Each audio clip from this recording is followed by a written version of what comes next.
Le problème de beaucoup de chrétiens, c'est que c'est à l'église que j'ai vu ça. Tu peux avoir une personne à côté de toi, une personne excellente, mais tu n'arrives pas à voir l'excellence de la personne. Et tu peux même critiquer la personne parce que tu ne vois pas. J'ai l'habitude d'enseigner qu'on ne critique pas les précurseurs. Et il peut y avoir un précurseur dans ta famille. Il peut y avoir un précurseur dans la ville. Il peut y avoir, oui, dans la nation, précurseur de beaucoup de choses. Et normalement, Dieu donne des précurseurs pour qu'on puisse comprendre que c'est possible.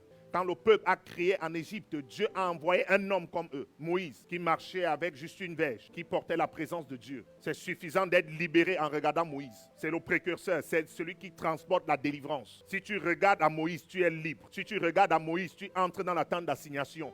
Mais si tu regardes à toi, tu demeures dans des chaînes. Les chaînes que je viens éclater au nom de Jésus-Christ de Nazareth. Quand j'étais à l'école, j'aimais regarder le premier de la classe. J'aimais le premier de la classe parce que je me sens premier. Si j'observe le premier de la classe, je regarde comment il travaille, comment il étudie. Et je viens même poser les questions à savoir comment tu étudies. Il y avait un là dans ma classe très fort. J'ai dit, je vais aller jusqu'à chez toi savoir comment tu travailles. Tu peux être en train de chercher ce que tu as à côté de toi. Et je vous ai dit que c'est comme ça plusieurs. Vous avez la grâce à côté de vous, mais vous cherchez la grâce.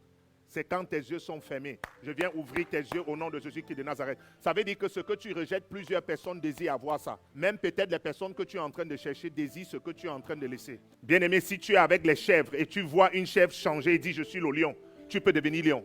Parce que cette chèvre t'a permis de savoir que tu ne peux plus demeurer une chèvre. Mais si tu n'es pas restauré, tu vas demeurer comme une chèvre. Ce n'est pas ton partage au nom de Jésus. Est-ce que quelqu'un comprend? Je te parle de la restauration. C'est ça la délivrance.